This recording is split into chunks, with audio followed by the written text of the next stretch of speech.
그 다음으로 사망 전에 할 수 있는 방안으로 사전 증여에 대해서 말씀드리도록 하겠습니다. 상속세 절감하는 방법에 대해서 유명한 방식 한 가지를 말씀드리도록 하겠습니다.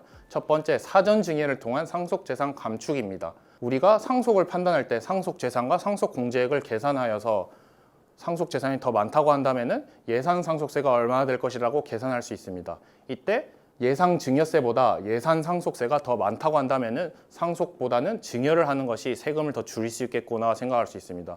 이때 알아보셔야 될 것이 상증세법 제13조입니다. 상속세 과세 대상을 다음 호의 재산가액을 가산한 금액으로 한다고 되어 있습니다. 이때 상속 개시일 전 10년 이내 비상속인이 상속인에게 증여한 재산가액, 두 번째 상속 개시일 전 5년 이내 비상속인이 상속인이 아닌 자에게 증여한 재산가액이라고 되어 있습니다. 이때 상속세 과세가액은 우리가 상속재산이라고 생각하시면 됩니다. 상속재산에서 10년 이내에 상속인에게 증여하였다면 10년이 지났다고 한다면 그것은 상속재산에 포함이 되지 않습니다. 상속재산에 대해 포함이 되지 않기 때문에 그것에 대해서 상속세가 과세되지 않습니다. 사망한 지 10년 이상이 지났다고 한다면 그 상속인이 받은 재산이라고 한다면 이건 상속재산에 포함되지 않습니다. 그렇기 때문에 상속세 부과 대상이 되지 않습니다. 이는 5년 이상 10년 미만의 경우도 마찬가지입니다. 상속인이 아닌 자, 며느리, 사위, 손자 등이라고 한다면 이분들에게 증여한 것은 상속재산에 포함되지 않기 때문에 상속세를 낼 필요가 없습니다. 그렇기 때문에 이 기간 차이를 이용한다면 며느리 등 사전 증여 후 5년 경과 후 피상속인이 사망하면 이때 며느리가 다시 남편에게 증여한다. 이런 방식을 사용한다면 5년을 벌 수가 있습니다. 만약에 피상속인이 사망하기 시점까지 5년밖에 남지 않았다. 이러면 상속이 차라리 유리할 수 있습니다. 이 방식을 사용할 수 없다는 말입니다.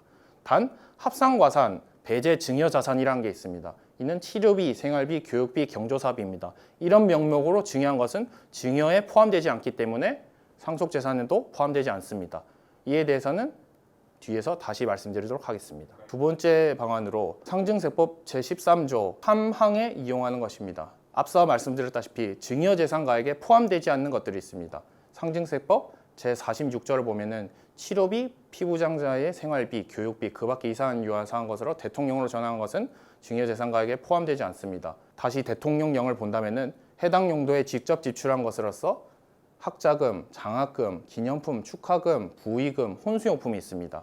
이를 합산과산 배제 증여자산이라고 부릅니다. 앞서 말씀드렸다시피 살 날이 5년 미만이라고 예상되는 경우에는 치료비, 생활비, 교육비, 경조사비 이런 것들에 대해서 상속받을 재산으로 피상속인이 재산에서 대신 내준다고 한다면 이것들은 증여세로 포함되지 않기 때문에 우리가 치료를 받아야 된다, 생활로 써야 된다, 자식의 교육비로 써야 된다, 축의금이나 장례금을 내야 된다 이런 경우에는 피상속인이 재산, 그 명의로 있는 재산으로 소비를 하는 것이 증여세를 피하고 그로임으로써 상속세도 피할 수 있는 방안이 될 수 있다는 것입니다.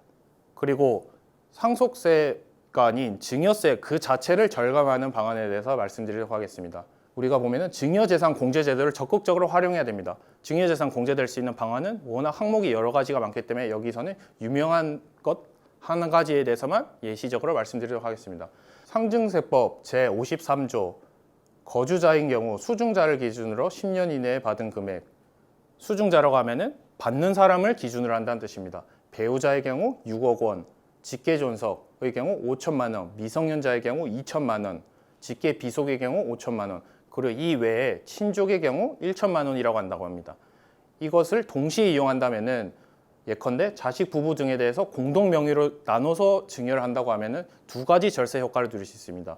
첫 번째, 증여재산 공제제도 이 자체를 이용할 수가 있고, 두 번째, 나눠서 했기 때문에 여기에 과세표준, 저쪽에 과세표준 두 가지 이용할 수가 있어서 과세표준의 세율이 하락함으로 인해서 증여세가 낮아진 효과를 동시에 누릴 수 있습니다. 이것을 통해 이중의 절세 효과를 누릴 수 있다는 것을 알 수 있습니다. 그 다음으로 연대납세 제도를 이용한 절세 방안입니다. 상증세법 제4조의 2조를 본다고 한다면 국내에 있는 모든 증여자산에 대해서는 이 경우에 해당하는 경우에는 수중자가 납부할 증여세를 연대하여 납부할 의무가 있다는 말입니다. 이 말인즉슨 증여한 신분이 수중자의 증여세를 대신 내줄 수 있다는 것입니다. 이 조항에 따라서 결론을 본다면 비거주자 증여세는 대신 납부해 줄 수 있다는 것입니다. 만약에 받을 사람이 비거주자, 국내 비거주자이고 해외에 사신다는 말씀이시죠. 그리고 국내 재산을 준다고 한다면은 증여하시는 분이 증여세를 대신 내줄 수 있습니다. 만약에 그렇지 않다면은 증여세에 대한 증여세가 다시 붙을 수 있으나 이 방식을 이용한다면은 증여세를 대신 내줄 수 있기 때문에 증여세를 안 내도 되는 효과를 실질적으로 누릴 수 있습니다. 만약에 비거주자의 경우 국외 재산을 증여한다고 한다면은 국세 조정에 관한 법률 제35조에 따른 증여세 납부 의무가 있고 그렇기 때문에 반드시 국내 재산을 줘야 된다는 것을 신경 써야 된다는 점. 그리고 증여자 및 수증자, 주시는 분과 받는 분이 모두 해외에 거주하는 경우라고 한다면은 증여세 납부 의무가 없기 때문에 증여세를 신경 쓰지 않아도 됩니다. 이 점을 안다면은 우리 자식이 지금 해외에 살고 있다, 몇 년 동안 유학을 가 있다 이런 경우를 한다면은 그때 증여를 한다면은 증여세를 내가 대신 내줄 수 있구나 이렇게 생각하시면 될 것 같습니다. 마지막으로 신경 써야 될 것이 유류분입니다. 유류분은 상속이 개시되면 일정한 범위의 상속인이 피상속인이 재산의 일정한 비율을 확보할 수 있는 지위를 의미합니다. 예컨대 내가 공동으로 상속받을 형제인데 다른 형제에게만 사전증여를 특별히 많이 해줬다. 그렇기 때문에 내가 법정으로 받을 수 있는 상속분에 비해서 너무 적게 받았다. 이런 생각이 들면은 문제시할 수 있는 것이 유류분입니다. 이는 뒤늦게 문제가 되기 때문에 상속인 간에 분쟁이 발생할 수 있는 가능성을 미리 생각해두고 내가 이 자식에게는 줘도 다른 자식이 이것에 대해서 분쟁을 제시하지 않겠구나. 왜냐하면 이 자식이 나에게 대해서 해준 게 더 많거나 이런 경우가 있기 때문에 다른 자식이 그것을 인정하실 것이다. 이렇게 생각할 수 있기 때문입니다. 대신 이것은 소멸시효가 문제가 될 수 있습니다. 상속이 개시와 반환하여 증여 또는 유증을 한 사실을 안 때로부터 1년 혹은 상속이 개시된 때로부터 10년이 지났다고 한다면 유류분을 청구할 수 없습니다. 예컨대 내가 상속이 개시되었고 그래서 사전증여를 얼만큼 받았다라는 것을 다른 자식분에게 알렸는데 그분이 1년 동안 아무런 판단을 안 하고 소송을 안 할 수 있습니다. 이 경우 1년이 지났다고 한다면 다시 돌려줄 수가 없도록 되어 있기 때문에 만약에 내가 사전증여를 받았다고 한다면 이것을 알리는 것이 좋다고 할 수 있습니다.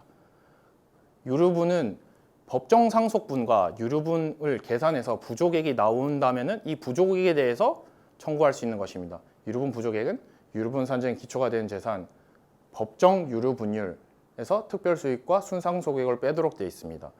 이때 중요한 것이 유류분 산정에 기초가 되는 재산입니다. 유류분 산정에 기초가 된 재산은 상속 개시 시 적극 재산, 채무를 뺀 것을 의미합니다. 그리고 증여 재산, 그리고 상속 채무를 빼는 것입니다. 이때 증여 재산이란 상속 개시 전에 1년간의 증여, 1년 동안 한 증여는 모두 다 포함이 됩니다. 그리고 상속 개시 1년 이전의 증여, 이는 공동 상속인에 대한 증여와 당사자 쌍방이 유류분 권리자에게 손해를 알 것을 알고 증여한 경우입니다. 만약에 증여를 받은 사람이 공동 상속인이다 한다면은 증여재산에 무조건 포함이 될 수 있습니다. 증여재산 계산 방식을 본다면은 우리가 유류분 반환을 청구받지 않을 수 있는 회피 방안이 있다는 것을 알 수 있습니다. 1년 이내에 미리 증여하는 것, 상속인이 아닌 사람에게 증여하는 것, 그리고 유류분 부족액이 생기지 않도록 계산하여서 그 범위 내에서만 사전 증여하는 것. 이 세 가지 요소를 통해서 우리가 유류분 반환을 받을 수 있는 분쟁을 미리 피하는 방식으로 상속에 관한 사전 증여 방식을 설계할 수 있다는 것입니다. 다음에는 아파트 관리에 대해서 말씀드리도록 하면서 이만 저는 물러가겠습니다. 감사합니다.